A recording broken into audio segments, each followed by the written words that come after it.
Assalamualaikum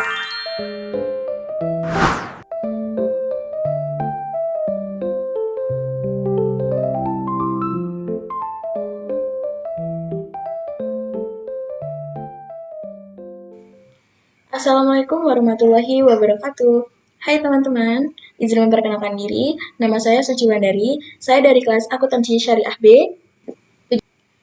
Di sini kita akan membahas 3 pertanyaan. Yang pertama ada, jelaskan mengapa di dalam ekonomi Islam itu konsumsi berfokus pada pemenuhan kebutuhan, bukan keinginan, dan bagaimana mekanisme yang harus dilakukan seorang muslim untuk membedakan antara kebutuhan dan keinginan, agar tidak terjebak gaya hidup hedonisme.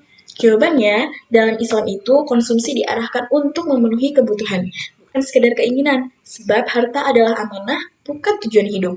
Islam juga membagi kebutuhan menjadi 3. Yang pertama itu ada primer. Primer itu kebutuhan pokok yang wajib dipenuhi untuk bertahan hidup. Yang kedua itu ada sekunder. Sekunder itu kebutuhan pendukung kualitas hidup setelah primer terpenuhi. Yang ketiga itu ada pelengkap atau tersier, yaitu kebutuhan kemewahan untuk kepuasan atau status sosial.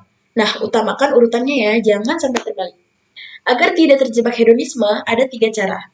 Yang pertama itu tanya niat dulu, apakah ini kebutuhan nyata atau cuma buat hiburan aja. Yang kedua, itu ada muhasabah sebelum beli. Tanya dulu, tanpa ini hidup saya terganggu atau tidak ya. Yang ketiga, tanamkan qanaah, yaitu merasa cukup dengan apa yang ada.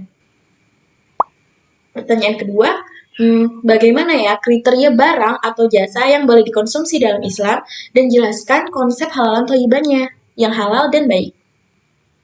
Jawabannya, kriteria barang yang boleh dikonsumsi dalam Islam ada pada konsep halalan thayyiban sekaligus baik sesuai Quran Surah Al-Baqarah ayat 168.